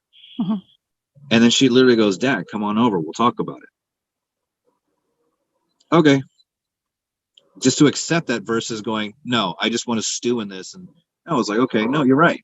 Because I want her to do the same thing for me. And she has multiple times. Yeah. So when she offered it, I didn't think about going over to her house because it is late, all those little things. But she said, come on over. Yeah, I'll take it. Yeah. Because that's what we need more of is if you get upset, you need to stay safe and social. That's what we're designed to do. When we're upset, we're not safe and social, even though we're talking to somebody. We're in a social situation, like an argument. It's still a social situation, but it's selfish. And that's what rage is, frustration and anger. Barking out, barking forward, lunging forward. That's rage. Even if you back up, you'll go into fear. But if you're barking, it's rage. Yeah. Period. So you got a reward out of that. And it's all meant for you to do that stuff. But I had to realize it's not fully worth it. And we're humans. We're going to make the mistakes. Oh, yeah. And we're always going to hopefully learn from it. But yeah, I just, one of the hardest things was learning that it is okay to ask for help. And it wasn't so hard to ask for help, but it was accepting help. I was just going to say, that's the bit that I still struggle with to this day is asking for help. I'm starting to get around to, but when people offer me help, being able to accept it, I'm like, no, I've got this. It's fine. So Yeah, some of no, my I'll friends do it. have now got to the point where rather than asking me if I need something, they're like, I'm just gonna go and do this for you. And I'm like, yeah, thank you. Yeah, well, I learned a lesson. So I was selling Christmas cards in a Jewish neighborhood one time. But there was Oh, also a lot of Indians from India, Hindu and whatnot yeah. in San Jose. I didn't know it was San Jose at the time. And they would always offer you stuff. And I'm there to sell something because I have a quota, all this other stuff, all this outside pressure. And I was not making any sales. And he was usually always some young person that was home, college, or I don't know, maybe it was the beginning of tech at the time, way back. Um, but I had this auntie sit me down. Like I happened to come right at dinner. And so everybody's around the table. Come sit down and have some food. Oh, no, no, no, it's okay. I just want to talk to you about this. Just, because I didn't want to interrupt dinner because now Mhm. you see the environment, you're like, crap, wrong time, not going to get anything anyways. She made me sit down anyways. She Mhm. fed me. She made me eat. And she goes, we're not going to buy anything, but for a suggestion, if somebody offers you something, take it. Mhm. You're helping them feel safer. And I'm like, total humbling moment right there. It's like, okay, I didn't know what I was eating. It was really good, but I was like, I'm a family, like I'm with a family of like 7 people versus literally my skinny white ass. And they're having conversation. I'm just sitting down. It felt like an invasion, but it was like that bit of advice was like, got nothing better to do. I'm not Yeah. going to get a sale. I can get up and leave and be all pissed off, but I might as well just enjoy a meal. Because then I Yeah. started to realize, like, no, I didn't give myself a break. And if it's in California dinner time, it's probably like 5 or 6 p.m. and I started at like 9 a.m. It's free food. Yeah. Who told you to sit down? You sit down.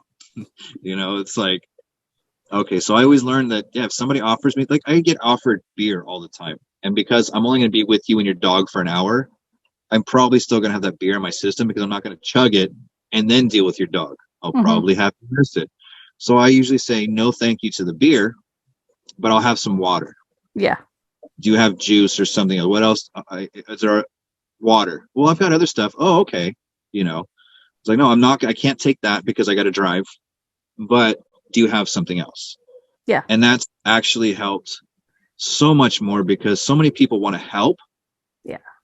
So it's like they want to help you feel comfortable. So if you feel comfortable, it's just like every culture really wants to do that. So it's Yeah. like, why not? And If people like to feel like they've helped. and if Yeah. they feel So better, it makes if what you do helps them feel safer while you're there to help them solve a problem and mhm. you help them their way, they're more receptive to learning. Absolutely. It's all that connection that we've nicely Absolutely. sort of back to is just accepting a gift from someone. When Yeah. people offer you a drink or offer you something, take it. If you don't want that particular one, ask for something like water. Yeah. Offer something. Because And to then say always no at remember, that point, you block that connection instantly, don't you? Sorry, go on. and they've already invited you, they've already admitted they need help. Mhm. They've brought you into their home. They've gone through a lot more. And when it comes to a dog, and especially with men, if we can't control our dog, or we can't figure out this problem and we ask for help. Not all men, I get it. A lot of men are very easy to ask for help. Very quickly will ask for help. And it's just connection. They understand that. Um, but a lot of men are still like, no. But when they finally do ask for the help or they have somebody else ask the help for them, Mhm. only you can screw it up. Yeah. They're already saying, yeah, okay, I'll pay you your price. I've already looked around. Fine. I didn't get a discount. You're coming into my house. I trust you for whatever reason. I read your website. You made me feel better. Yeah. It aligns with my views. Whatever. They found that by looking on your website, try to find a solution to your conflict. They had an emotional connection to whatever it was, whether it's a print, a Mhm. website, anything they've read, a video they watched. They had an emotional connection. Yeah. Now they're willing to bring you into their home. Yeah. Only we can make it worse. Yeah. And even though they might look at you and go, I don't believe you, they're still observing you. Okay, my wife likes it. My kids are having fun. The dog's actually learning. Yeah. What I love All right, doing now I'm going to test you. building off that, when I did go to other people's houses, which I don't know, and I tried to do on Zoom a little bit, is when I walk into people's homes, I try and clock the pictures on the walls, the books on the bookshelves, the DVDs, the video games, to see if there's anything from any kind of fandom that I recognize, that I can formulate some kind of tribal bond, I guess, with them. With it, oh, you're a Star Wars fan, or oh, you play this video game, or oh, you're a fan of these books. Something that I know that I like, because sometimes just taking them off topic for a minute, just to go, we have this connection because we both like this particular thing. Because sometimes just settle the people down enough that they feel a little bit more safe and more open, because not only have they picked you for the reasons as you said on the website, but oh, look, you also happen to enjoy this thing that I also enjoy, and it just helps formulate that baseline connection that just helps open up that, help them feel wanted, heard, and acknowledged. Yeah. A lot of times they don't feel that because the dog has taken over their life. So even though you're a dog trainer, you acknowledge they have a life as well. Yeah. And it opens them up too. Yeah. It's acknowledging the people. It's like, yes, I'm there for the dog, but it's the people I'm there to help. And I can't help that dog if I can't get through to these people. So I have to find a way to connect with them as fast as possible to let them know that I am safe. I'm here to help and they can trust me. And I've got a total of like an hour. Yeah. You only have, or until they say, well, dinner time's, all of a sudden the kids come in and interrupt everything else. You got to have, they're anticipating something else going to interrupt, and you got to build upon anything you can. And that's our brain for their brain for the whole situation. Yeah, and it's stressful for us, especially when you go into other people's situations, because I'm walking into someone else's house, and you have that moment of I'm in someone else's house, and you have the, am I safe here? Like, we have to go through our own little procedure of absolutely. I've come into a completely new environment. I have to make you feel comfortable, but at the same time, there's parts of me that aren't feeling comfortable because I'm in a completely different, like, you've done the one thing that you're told not to do as a child, which is going to a stranger's home. And now I'm going into a stranger's home because they're offering me money. Right. Because they've got a puppy.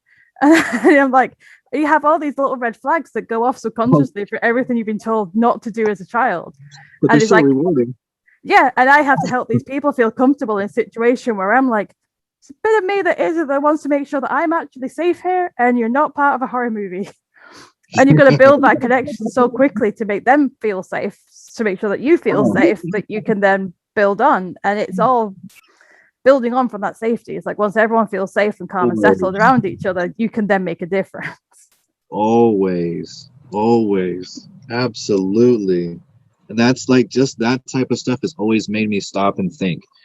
And that's why I got into really what I do. Is like, I had that natural connection. Maybe it's because I don't know fully why.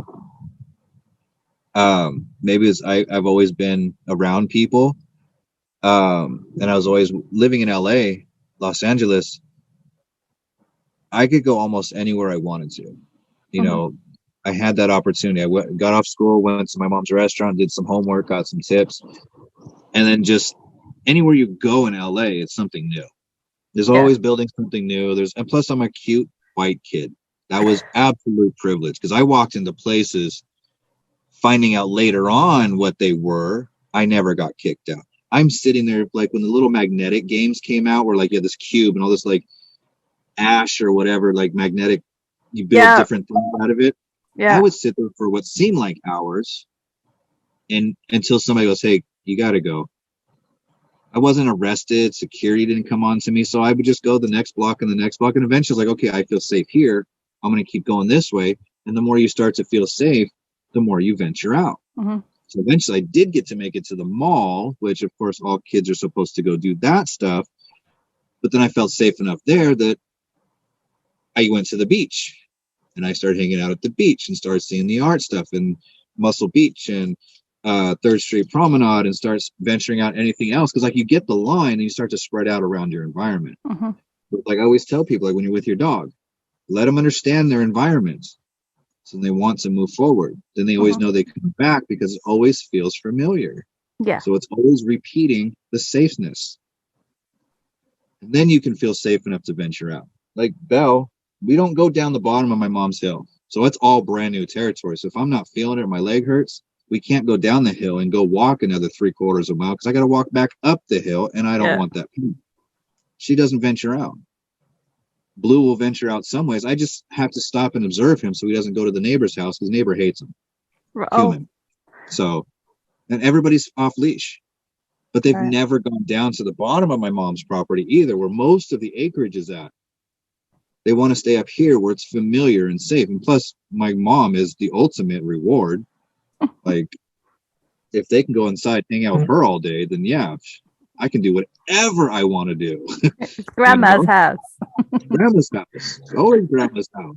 Never mind the fact we didn't get treated the same. Yeah.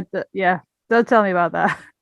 Like, seeing my parents with my son, I'm like, I would never have got away with that. Like, what is it about just grandparents? And you're getting ready to tell your son not to do that because you know it's going to get them in trouble because you got in trouble. And as soon as that does not happen, you go, liar. Yeah, you're like, what? Why? What? Yeah, it fascinates me, and it seems to just like be like the standard. It's almost like once you've had a child and then your grandchild comes, your whole parenting ethos just changes. Like, I don't know why, if it's just because it's not your child or that you've done that and kind of seen some errors of your ways, or I don't know what happens, but watch how different they are. They don't have that everyday pressure, so it's like when they see it, they see their grandchild. Yeah. It's nothing but fun. Like, you start off, I haven't seen you for so long. Let's go hang out. Let's play. And everybody's having fun. So it's like, why do you want that to stop? And that's why I tell people with dog training too, if you got puppies, you can't have one stop. All the game has to stop. Yes, it's going to be a little disappointing because it is so rewarding, but play's not supposed to last forever. So if you pull one dog out and everybody else is playing, that's the ultimate reward. And you're taking them away from it. So you got to make the whole game stop, whether everybody's tired or not. Because if one person's really tired and they're starting to show those annoying, bad behaviors, whatever you want to call it, overstimulated, whatever, too tired, then the other dog, the individual's not going to get their physical needs met. They're not going to stop and rest. They're never going to want to stop and rest to take care of their body. They're going to keep doing the extreme because it's so rewarding. But once everybody else stops, everybody's on the same page. Okay, we're all doing the same thing. Oh, yeah, water sounds like a great idea. I didn't realize how thirsty I really am. Oh, now my parasympathetic nervous system's kicking in. Oh, yeah, now it's a good time to drink. And I actually really have to go to the bathroom. Oh, my God, can we go to the bathroom before I drink? Yeah. Yeah, I knew that 10 minutes ago. That's why I stopped playing, because you're going to pee your pants. Yeah. I knew you had to go to the bathroom. Yeah. Oh, you're really tired. You need to stop. No, I could keep running forever. It's like, no, let's stop. And I'm like, I'm really tired. And then they go. Yeah, as soon as I see that all the time, like dogs at dog parks, I'm like, your dog is getting tired. I know, but I can't get him. So I'll go and break up the whole play. And as soon as they get into the car, the dog is out. Yeah. The owner, or like with kids too. Like, if you would have listened to me 5 minutes ago, we were having a conversation, you would still be able to go play for another 30 minutes. But no. Now you're passed out. Now I have to take you home. Now I have to go kill another 30 minutes of time. I was hoping to be home by 5 and start dinner. Now I got to go home at 4:30. Ugh. Yeah. It's like, I remember when my son was younger, when like I'd try and he'd miss time, like a nap, and then I'd get him in the car and then he'd be asleep and I'd be like stuck on the drive or somewhere kind of with my kid asleep, because I'd be too scared to wake him up because he's just gone to sleep. And I'm like, no, he needs a solid sleep through now. And I'm like, I'm stuck in the car. What do I do? So like sit on your phone, try and do some emails, or like, I'm like, I don't know what to do now. My mum's like, oh, just lift up the car seat and take him. I'm like, normally I would, but this is the first time he's napped all day. And if he doesn't nap in the day, he's not going to sleep at night. Right. He's like, yeah, no, we're taking. Like puppies. Puppies are so similar. That they get overtired, they get to that point, and you're like, look, here, just go in your crate, or just come and sit with me. Let's just physically stop you from running around and just let your body kind of go, you know what, I'm tired, and then plonk, out they go. Out. Yeah, that's work with a lot of that stuff. A lot of times, that's one of my I mean, they're kids. They're everything is so rewarding and so fun, and the brain specifically wants to reach out for specific stuff. Yeah. You know, like a 3-month-old, it's going to look for this type of texture or this type of interaction. If it's curious, it's interesting. And if they and Nim Tottenheim, excuse me, she's an affective neuroscience, says if some dog finds something scary and you're there with them as a buffer, that thing now becomes interesting. Mm-hmm. The amygdala suppresses even within a couple minutes, like not even like, oh, that's scary, let's go home. No, it's, I feel safe with my parents here. As soon as a kid acknowledges the parents are there, the fear drops. Yeah. And you can see that with puppies. Have you ever, you know, when puppies kind of see something new and they do that kind of backwards and forwards sort of thing, do you ever get them go up to the object that they're barking at and just kind of stand next to it and stroke it? Have you ever done that? The reaction of the puppies, I love seeing. They're like, look, it's just a statue, or it's just this. And they're like, Mom, you've touched this thing. Oh, you didn't die. And you see that change in them, kind of going from this fear to that kind of curiosity. And you see the seeking start to stick it in and go, oh, maybe I'm going to come and have an investigate. And then they sniff, and they're like, I knew what it was all along. And they kind of, yeah, it's like, it's fine. I wasn't really scared of it. It's just a tree stump. I'm okay. Yeah. What people don't understand is, at such a young age, the amygdala is hyperactive because it is a brand new environment. Yeah. You don't just go, that's a wall, don't hit it. It's not going to hurt if I hit it unless I run into it really hard. You have to understand what the dangers are. This is where your panic grief system kicks in. So if something is scary, you are still emotionally reliant on a caregiver. Mm-hmm. And she did this with adoptive kids in foster care from overseas. So you go from one environment, those that didn't get, and this makes complete sense to dogs, those that did not get emotional care from a caregiver at a young age had more anxiety later on in life.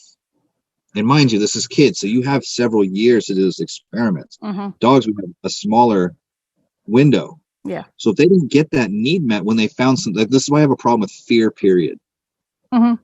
Fear full period, because yes, fear plays a huge important part, but it's not a matter of desensitizing them to everything.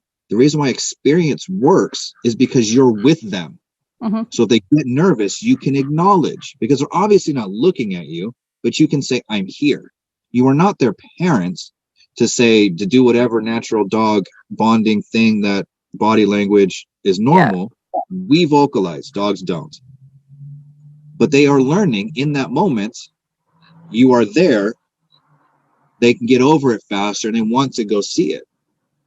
It's just like kids. That same, within the first year of a kid's life, the amygdala is so hyperactive because you have to learn danger in your environment. You have to. It's not up to me to make sure everything is safe. Like, I'm not going to take you skydiving at a year old or 6 months old, but probably not wise. Probably not. I don't want to find out either. But when you're out, like, your kid's learning every single little thing. So when they are taking movements, that's the amygdala still trying to figure out if it's safe. So the body language looks like, oh, they're having a lot of fun, which they are, especially if they're with somebody they have had an increase of oxytocin with. Mother-daughter, mother-baby interaction. They feel safe. So the endogenous opioids is at a level where they feel safe enough to explore their environment, and they are with somebody that helps them feel safe. So you're not going to be nearly as stressed. But if something happens, you can stop and see that your parent, or feel through your environment, listening, touch, temperature change, I'm sure vibration, and molecules, they warm up, they expand, they move and touch each other. Maybe that works too. Maybe we can actually feel that at a microscopic level, whatever. But at least we know, or we are aware of our surroundings. Even babies understand. If something makes you feel that good, you're going to be aware of where safety is. You know where safety is. Yeah. Dogs know what safety is. If it's not going to be you, more often than not, they're going to go back to your car, or a car that looks like yours, at least the parking lot, to go see something that's going to be familiar. If it doesn't happen, yeah, that's fear. And they're going to be just primal. Yeah. It's going to be hard to recover from that. and that's where a lot of your dogs you get to work with come from. Yeah, pretty much. They had to rely on that fear way too long because nobody helped them, or they didn't know somebody was there. I think that's a really good place to stop. Okay. Yes. So we've been like hour and a half, 2 hours, Something like that. I could keep going, but it's currently getting a bit late here, so I should probably stop. There's a time difference. It's only like 3 here, so we're like 10:30. Yeah, see, that's early. That's good. So it's only getting a bit late, but no, because everything that like we've discussed and what you've said, like it makes so much sense, and I just want so many more dog trainers to kind of jump on board with working more with emotions and focusing on their training, and that's what the conference is all about. That's hopefully what your evening is. You're going to kickstart and open up our conference with Diane. Yeah. To kind of introduce people and get people thinking along these lines, and then they hopefully can have their minds blown by the wonderful lectures and presentations, the discussions that we're going to have as the conference comes along. I mean, I've been wanting to do those things for so long, and it's great that like the people that we're the opening act for is like people I've admired and have seen. I didn't know a lot about Dr. Frank McMillan. Yes. Again, the name thing's always, and if I don't know it, I second guess myself on the spot and then lose eye contact and all that stuff.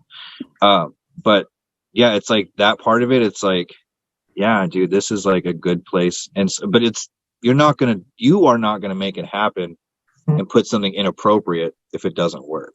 No, if it's not supposed to be. So I truly appreciate the opportunity, and not just for my business, but for me and for the dog training industry above all else, helping people and dogs feel safe, because it's always bottom line connection. Yeah. You can solve so many problems if you just have that connection and safety in place. And if you've got that bond and the dogs can trust you, a lot of their other problems, like they're not going to go, but they're easier to manage, and you tend to change your priorities because you have this special connection with them. So the walks and what you do on them start to become less important than your dog's emotional state. Yeah. And you want to see them happy, you want to see them relaxed. So when you start to not see them relaxed, rather than kind of going, why are you kicking off again and getting annoyed at the dog? You start to go, I messed up. I didn't notice that we're in this situation or that you were feeling this. And you just change the way that you interact with dogs, and you see more. Unfortunately, for dog trainers that are just experience this kind of stuff, you start to see more of it everywhere. And you're like, oh, if you only knew what I knew. Yeah. And then like you see a lot of it, you're like, wait a minute, you're already doing this. But then you can literally see the more, like when you know about this stuff, you literally see them ignore it. Yeah. You're like, why didn't you? All right, finish what you're doing. Yeah. Finish what you're doing. Because now that you thought about it, you took your brain away from whatever you need to really do, but go ahead. Yeah. Not everything is cognitive. Yeah. And it's like when you see it happening naturally, you're like, yes. Oh, you switch. Damn it. Okay. Yeah. But it's all emotional response. I mean, it's always 100%. Yeah. All right. Yeah. Well, it's been lovely speaking to you and finally getting to meet you, Scott. And I'm so looking forward to hearing what you and Diane have prepared for our evening. Yes. Yes, definitely. I think it's gonna change a little bit more now that Diana did some more research on endogenous opioids. Wonderful. But that's the secret we're not supposed to talk about. That's fine. We'll look out for Diane tomorrow. Is it tomorrow or Sunday, Diane's at the virtual conference? Sunday. At I want to say 2 p.m. my time. Okay, that'll be a bit later in my time. I'll try and stay up for it. If not, I will catch it on Monday. Yeah, definitely. I think I'm doing a mental health dog training one tomorrow at 8 my time, which will be lunchtime for you, I think. Oh, I can't wait. I'm training a new trainer on affective dog behavior tomorrow, all day seminar. So I'll be doing this all day long. Far more important. I suppose. No, I'm just kidding. Absolutely. It is. Yes. So enjoy doing that. I will enjoy my thing. And anyone watching this that isn't checking out the virtual dog conference that Ruby's doing, go and check it out because it's fantastic. There's just so much information, and it's such a wonderful audience because you've got people that you would never hear speak because they don't necessarily have like their credentials to speak at the academic conferences and the bigger ones because they're not a name. And I'm loving listening to dog trainers talk about what they do, sharing their experiences and going, you're a fantastic speaker. Like, this is brilliant. I'm loving it. Yeah, there's so many people, like you're like, you see the names, or maybe you follow them or maybe you don't, and it's just so much new people that it's just great to they felt safe enough to do it, and Ruby gave them an opportunity to do it. And I think, I don't know how many people said no, but I mean, the amount of people that have said yes repeatedly, oh my Yeah, God, it's amazing. Like, yeah, I'm sad actually. and Yeah, they're keeping it as that safe zone. Everything we discuss is exactly. safety, and this entire conference is all about making sure our speakers are safe, that the delegates, everyone watching is safe, and if anyone is making the environment unsafe, they're just kicked out. Like Exactly. Why it's deal with it? just it's just we're not dealing with you. Like if you're gonna cause problems in our little nice bubble, you can leave. Like Yeah. we're not tolerating that. We're here to learn. We're here to be safe. If you don't Yeah. agree with something, you can disagree with someone and you can make your point without being nasty. Like you Yeah. can just talk and share a discussion. And I love being challenged on stuff. I love someone to kind of go, I don't agree with that point. I'm like, fantastic. Why don't you agree with that point? Let's see if we can find some common ground or change my mind. I'm always Yes. open to people I'm saying open to it. so. Yeah, I'm open to it. I have my bias. I mean, of course, I have my emotional stuff, but I mean, if you get challenged, it's your brain looking for a conflict. Mhm. Period. Go with Yeah. it. Yeah. It's like, see if we can resolve it Yeah. without taking it personally. Yeah. It's like, because you have a problem. I think that's with dog trainers in particular, just before we finish, is you see so many of them arguing about particular topics and things. And I'm like, argue about what they've said and the publication. Don't argue about the actual person. It's like, don't take it personally. It's like you're arguing about the topic, you're arguing about the research or the discussion or the method. It's like, don't take it personally. Don't argue at the person. Don't attack the individual that's saying it. Prove your Yes. point about what it is that they've said rather than them. And it makes a And huge difference when you address the topic and not the person. yes, and it's social media. Everybody's going to see it. Whether when you start attacking that one person, everybody else is watching. A lot of people are watching the conversation, Mhm. and people will see. Like sometimes you see like, oh, 15 replies on somebody says something. Whether you agree with them or not, you're going to go watch those 15 replies to see how that conversation went. Mhm. And I don't delete anything. I'll argue. I've been rude. I won't delete anything I say, because if you follow me long enough, you'll see that I will change. And that's what I want people to understand is, you know, I have no problem admitting when I realize I'm wrong. And it takes time, but I want to be able to maybe go back and address that. Because if I remember there was something that I didn't agree with, I want to be able to go back to it. And if I Yeah. had to apologize, I want to be able to apologize. Yeah. So, but yeah, if I know people are going to try and see it. People are going to see what you say. If they like you, if they have an emotional response to you, whether they like you or don't like you, they're going to listen to you, Yeah. whether they like it or not. So, anyways, yes, let's All right. get you to go to bed. Yeah. Go to bed. Go to bed. Yeah. I'll start winding down for the night. Enjoy the rest of your day, Scott. It's been I fantastic will. meeting Thank you. you. And Yeah, same here. yeah, I will see you at the conference, if not before. Definitely. All right. Bye bye. Bye.